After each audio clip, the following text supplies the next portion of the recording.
Salut tout le monde, aujourd'hui je vais faire une petite analyse de l'action Zoetis pour voir si ça peut être une action intéressante à acheter aujourd'hui au prix actuel. Donc je fais cette vidéo parce que l'action a perdu presque 20% suite aux résultats qu'ils ont annoncés il y a quelques jours. Et quand il y a comme ça une baisse abrupte du cours d'une action, la plupart du temps ça veut dire que l'action devient moins chère. Et moins cher c'est mieux, donc ça peut être source d'opportunité. Donc dans cette vidéo on va voir si c'est le cas pour Zoetis. Donc on va regarder ça sur Gram. Gram, c'est le site que je développais initialement pour faire mes propres analyses d'actions, donc pour les rendre plus rapides, plus simples, et en mettant en avant les informations qui comptent vraiment pour gagner de l'argent en bourse, et mettre tout le reste de côté, quoi, et donc réduire la friction. Donc vous avez le lien en description. Et pour Zoetis, donc déjà au niveau du business, résumé très rapide de ce qu'ils font. Donc c'est principalement le gros de leur chiffre d'affaires, c'est la vente de médicaments et de vaccins pour des animaux principalement de compagnie et ensuite secondairement pour des animaux d'élevage. Donc on va jeter un œil d'abord aux fondamentaux et ensuite on regardera la valorisation pour voir ce que ça donne au prix actuel. Donc ici j'ai mes 6 critères de sélection pour savoir en un coup d'œil si une action mérite mon intérêt ou pas. Donc pour Zoetis, il y a 4 critères remplis et 2 pas remplis. Donc premier critère, la croissance du chiffre d'affaires annualisé, donc c'est la moyenne sur les 5 dernières années. Donc ils sont à 8,14% par an. Je recherche dans l'idéal du au moins 10%. Parce que pour avoir un investissement qui performe bien sur une action, le critère principal, c'est d'avoir une bonne croissance du free cash flow par action. Le critère principal pour avoir une bonne croissance du free cash flow par action, c'est une bonne croissance du free cash flow. Et le critère principal pour avoir une bonne croissance du free cash flow, c'est une bonne croissance du chiffre d'affaires. Donc si on remonte comme ça le truc, il nous faut déjà une bonne croissance du chiffre d'affaires, quoi. Donc là, on est un petit peu en dessous de ce que je recherche en général. La croissance du free cash flow, là c'est validé, on est au-dessus des 10% à 11,47% par an en moyenne sur les 5 dernières années. Ensuite le ROCE, qui est le critère le plus important parce qu'il y a différentes choses qui en découlent. Ça veut dire que le management, enfin en général disons que c'est signe de bonne allocation de capital, signe que le management est compétent, signe que le business model est bon, signe qu'il y a un rempart concurrentiel. Et une manière simple de le comprendre, c'est de se dire que pour 100 euros investis dans Zoetis, l'entreprise va générer 15 euros de free cash flow. Parce que là, je calcule avec le free cash flow, puisque c'est ça qui compte le plus à la fin. Et en fait, c'est comme si on avait un livret A à un taux de 15%, quoi. Concrètement, ça revient à cette idée-là, quoi. Donc moi, je recherche au minimum du 15%, mais là, on est à 14,91%. Donc en soi, on va dire qu'ils sont à peu près aux critères, quoi. Et puis ensuite, on a 3 critères validés, donc le niveau d'endettement. Donc ça, c'est un combien d'années de free cash flow, est-ce qu'ils peuvent, donc en combien d'années ils peuvent rembourser leur dette. Donc là, il leur faudrait, avec le free cash flow qu'ils ont généré sur les 12 derniers mois, il leur faudrait 2,32 ans. Donc là, je recherche en général moins de 3 ans, donc ça va. Ensuite, le nombre d'actions en circulation, je veux qu'il soit pas en augmentation, mais qu'il soit stagnant, c'est pas très grave, soit en baisse. En l'occurrence, là, sur les 5 dernières années, il a baissé de 5,59%, donc tout va bien. Et ensuite, je veux des marges suffisamment élevées, donc au-dessus des 10% de marge du free cash flow. Et pour eux, elle est à 21,52% en moyenne sur les 5 dernières années. Et on voit qu'ils ont eu un petit creux ici, même que la plupart du temps, on est vers entre 20 et 25, quoi. Donc c'est un bon niveau de marge. Donc c'est pas mal. Après, c'est intéressant aussi de regarder sous forme graphique, parce que ça permet de bien voir les tendances. Donc sur la première ligne, on a les croissances dont je parlais tout à l'heure, chiffre d'affaires, free cash flow et free cash flow par action. Et ce qui est intéressant, c'est qu'on voit qu'il y a une augmentation de l'un à l'autre. Donc le free cash flow qui croît plus vite que le chiffre d'affaires, ça veut dire augmentation des marges dans le temps, et free cash flow par action qui croît plus vite que le free cash flow, ça veut dire rachat d'actions. Et donc au final, en regardant le free cash flow par action, eh bien ils s'en sortent pas mal pour bien performer, en tout cas sur les 5-10 ans qui ont passé, parce que sur les 5 dernières années, le free cash flow par action a pris presque 13% par an, et sur 10 ans, 19,4% par an, donc ce qui est bien. Ensuite, deuxième ligne, on a plus tout ce qui est lié à la rentabilité et aux signes de rempart concurrentiel et tout ça. Donc le ROCE et puis les marges les plus importantes, donc marge brute et marge de free cash flow. Donc ça on avait déjà vu que c'était élevé, mais ce qui est intéressant aussi c'est de voir que c'est en hausse, ce qui est en général bon signe. Maintenant ROCE ils ont quand même dépassé, ils sont vers les 20% en 2024 et sur les 12 derniers mois, donc ce qui est bien. Et ce qui est aussi très intéressant c'est de voir la marge brute. Donc la marge brute c'est l'écart entre le chiffre d'affaires et juste en enlevant seulement le coût des ventes, quoi. C'est-à-dire vraiment le coût de confection des médicaments, le coût de confection des vaccins, et aussi les salaires, par exemple, des personnes qui interviennent dans leur confection, etc. Donc c'est vraiment le premier niveau de marge.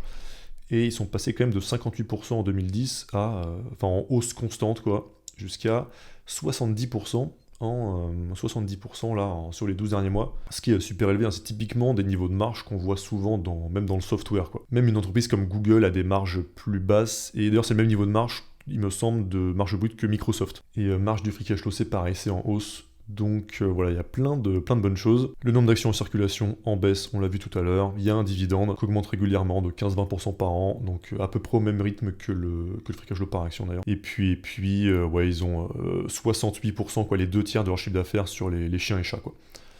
Donc ça c'était pour les aspects qualité du business et croissance du business. Et maintenant on va regarder un peu ce que ça donne niveau valorisation avant que je donne mon verdict global sur Zoetis. Donc dans l'onglet valorisation, là, j'ai l'impression que peu importe le ratio qu'on choisit, ils sont quasiment à leur plus bas auquel ils n'ont jamais été, quoi, depuis leur introduction en bourse qui était en 2013.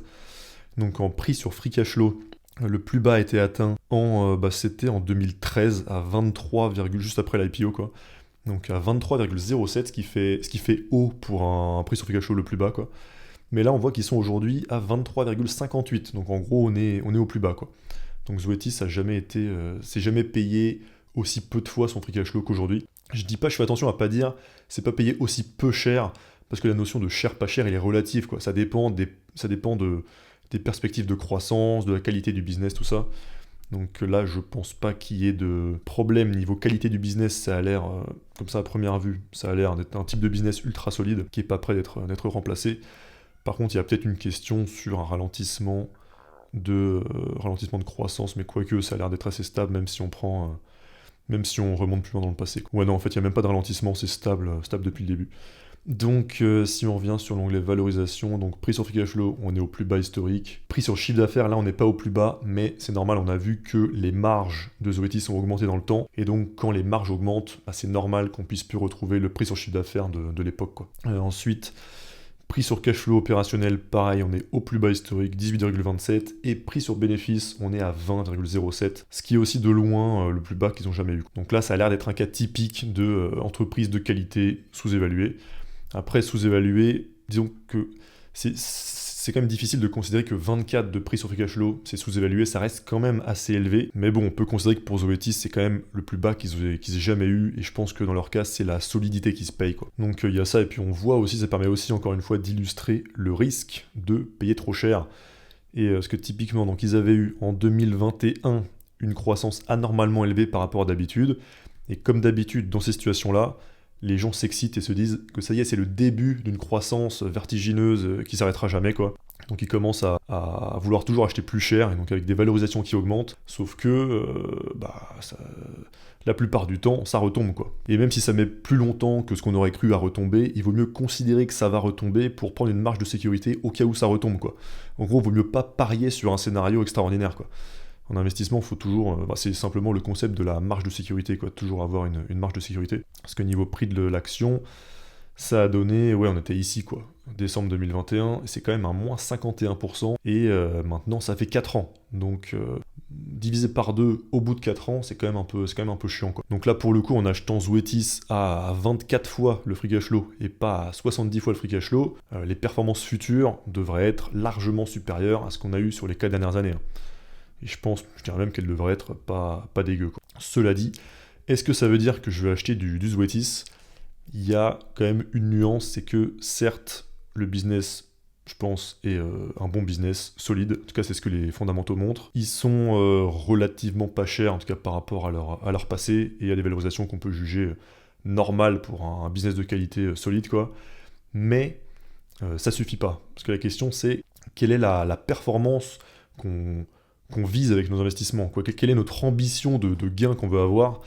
Et je pense qu'avec Zoetis, ça risque d'être un peu léger, quoi. Déjà, il y a la croissance du chiffre d'affaires qui est assez faible, et certes, avec l'augmentation des marges et puis les rachats d'actions, à la fin, on arrive à une croissance du cash flow par action qui est pas mal. En fait, elle est même très bonne sur les 10 dernières années, et correcte pour moi sur les 5 dernières.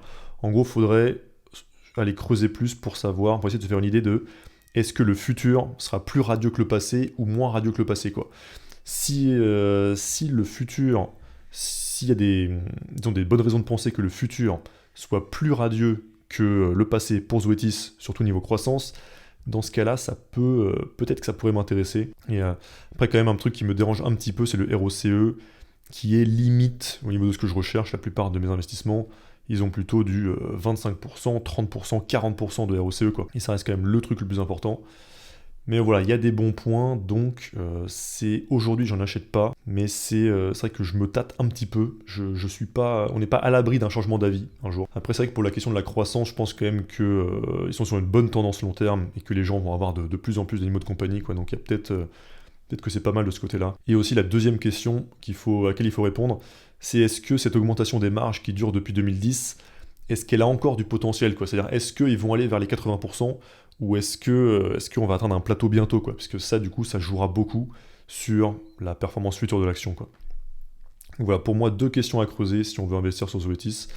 C'est croissance future et les augmentations ou non des marges futures, quoi. Et si ces deux points-là sont positifs, je pense que ça peut être un bon investissement.